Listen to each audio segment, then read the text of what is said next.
Hello, ladies and gents. Tony Russo here. Here it is. In one of the groups I was following and stuff like that. I think it was one of the Brooklyn groups, and I seen somebody that posted making the 5-cheese jarred sauce by Paul Newman, and you know who you are, okay? And you know for a fact you got blasted by many people by posting that, and you're saying that was Italian. It's like saying Olive Garden is Italian. Yeah, that's a bad thing to do. You're just asking for it, man. Man, I was just blown away. But anyways, what I'm going to show some of you guys that don't know how to make a quick sauce and stuff like that, this one's for you, okay?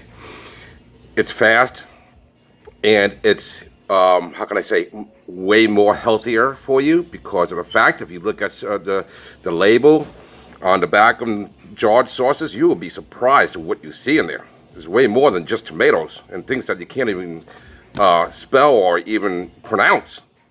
Okay, tons of sugar, tons and tons of salt. Okay, just to name a couple.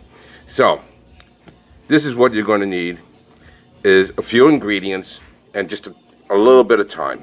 Okay, a little bit of effort. That's all it takes, and it's going to be a lot healthier for you. Anyways, you will need some extra virgin olive oil. Okay, you don't need a whole thing like this. You could start off with a little small one, a few bucks. You know, just make sure it's extra virgin olive oil. You're going to need an onion, sweet onion or yellow onion. You will need some garlic and basil and parsley. Okay, cheap stuff. Probably cost me a whole, I don't know, $7, $8 for this whole entire thing, except for the olive oil. Of course, that's something you have to invest in a little bit, but that goes a long way. You could use it several times. But anyways, I'm going to get started with this. Okay, so what we're going to start off with first is our tomatoes. Okay, San Marzano tomatoes. Okay, doesn't have to be by Cento. There's a lot of different companies, manufacturers that make San Marzano tomatoes. Now, the next thing you need to know is that there are cans of tomatoes that will say Italian style.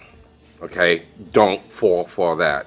It's Italian style. It's not the real deal. Okay, probably some tomatoes are made God knows where, and they just call it Italian style.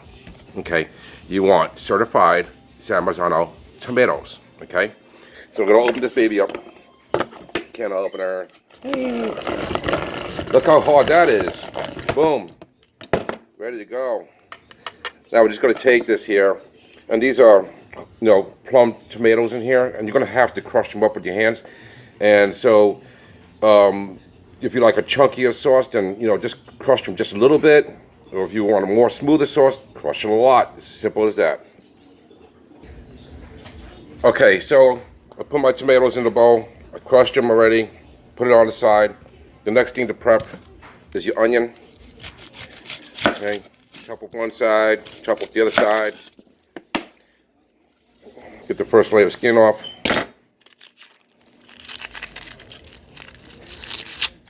Okay, and the easy way to do this, we're going to do a cross hatch. Okay, so we're going to go like this here, about 1/4 inch in between slices. Turn it like that, 180.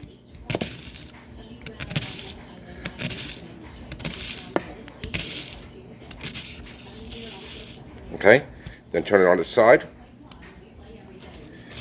There you go. There's your diced onion right there. Good to go. Give us a little chop right here. Good to go. Okay, the next thing on the chopping block is garlic. Okay, I know for a fact I'm gonna use just more than 1 clove of garlic, but this is a matter of preference now. Okay, if you're a garlic fanatic, use as much as you want. Okay, if not, use as little as you want. And so, but definitely need garlic in there. Okay, So this is just probably one out of about maybe 3 or 4 pieces I'm going to actually be using. A little squash like that. And your garlic comes out just like that. See how easy that was? And then you don't want to mince it, but you want to just give it a rough chop. And that's it. Okay, next thing would be, we have basil and we have the parsley, okay. Usually I add this right at the end, or close to the end of the sauce when it's done, okay, but I'm just going to give you an example. So you want to just shave off some parsley.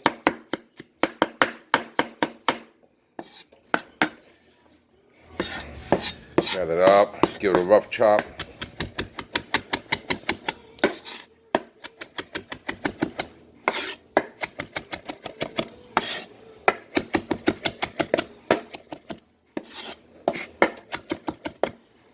Alright, good to go on that one. Then, once again, I usually do this at the end. This is just an example. Okay, get your basil leaves and overlap them like that. Give them a nice little turn like this here. Roll them up, and you do a chiffonade.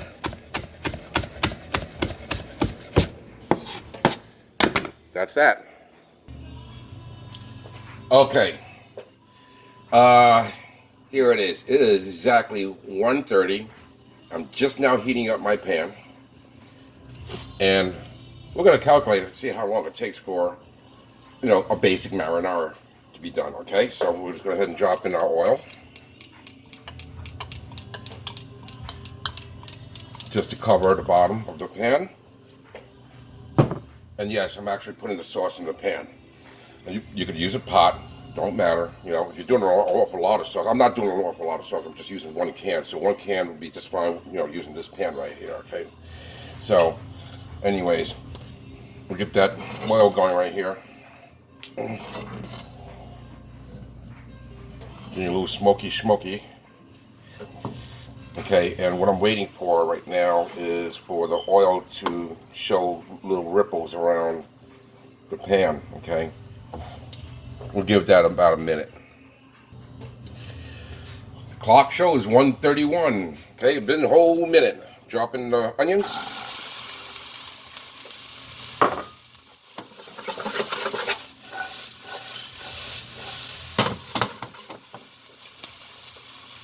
I'm going to adjust my heat accordingly. I always get my pans really hot at first, and then after that I adjust it accordingly. So I'm going to bring it down to a medium-low. Okay, clock reads 1:33. I'm dropping in my garlic.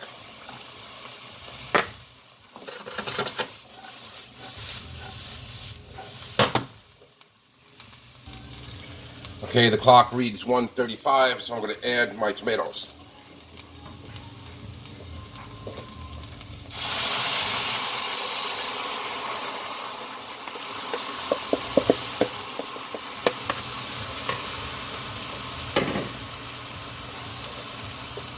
Now, this has to cook for a bit, okay? And just to give it a little help, I'm just going to give it a little splash of water.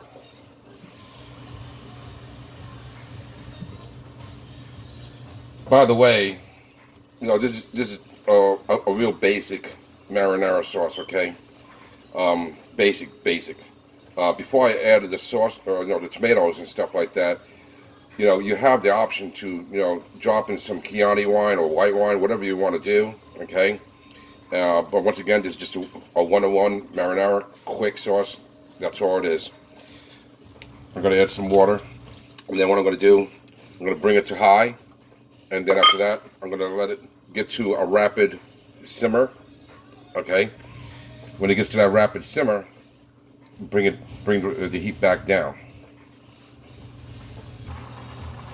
Alright, the clock just turned 1:40, and here we are. It's bubbling. I'm going to let that go for a while. This is when you have to be kind of attentive to it and pay attention to it and not walk away from it, because otherwise it will burn. You just have to have your glass of wine or whatever beside you and just be patient and just let it ride. Okay, so it's on a high right now. I'm going to keep it on a high until it starts to thicken up. Once it starts to thicken up, that's when I'll bring down the heat. Okay, it is now 1:45 in the afternoon, and this is starting to thicken up a little bit here. And thinking about it a little bit, and I'm sure some of you out there were saying, by the way, doesn't he use any kind of tomato paste? No, don't need tomato paste.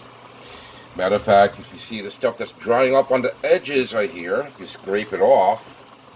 Okay, it's just dried up tomato, and guess what?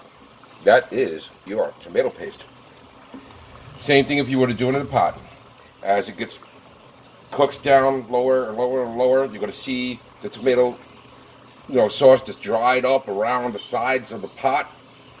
That is your tomato paste. That is your thickener. Okay, it will thicken your sauce. No need for tomato paste at all. Okay, 147. I'm going to drop in our previously chopped parsley. Get that mixed in. And then I'm going to drop in our basil that we chopped up earlier. Give that a mix. And let that cook through for a few minutes. All right, the clock shows 1:50. Okay, I believe we've done this in less than a half an hour. Okay, from scratch, not from jar.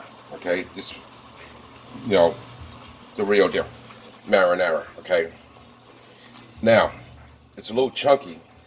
Okay, as you can see. Now, a lot of people love it this way. I like it like this, okay? But sometimes, you want it a little thinner. So you can use an immersive blender and just kind of go around and smooth it out a little bit to your consistency, whatever, how you like it, okay? And turn off the heat so you won't burn your sauce. Or if you don't have one of these, then you can actually use a blender. But here it is. You're going to take something like this piping hot into a blender. You better do it in small batches, because if you take this whole thing and put it into a blender and then you hit blend, guess what's going to happen? The lid's going to blow off, okay? And your kitchen's going to look like a crime scene, okay? If you know what I mean. This stuff will be all over your walls if you don't do little batches at a time. I will guarantee you that. Not only that, you might even get hurt out of it too, Just imagine getting splattered by red hot sauce like this, okay? So you got to do it in small batches, very small batches if you're doing it in a blender. But other than that, you could use an immersive blender, which I'm going to, I'm probably going to smooth this out just a little bit, and that's basically it. Other than that, it's done, and I believe it was just under a half an hour to do this. Okay, all right, guys, thank you so much for watching, and I hope this helped you out.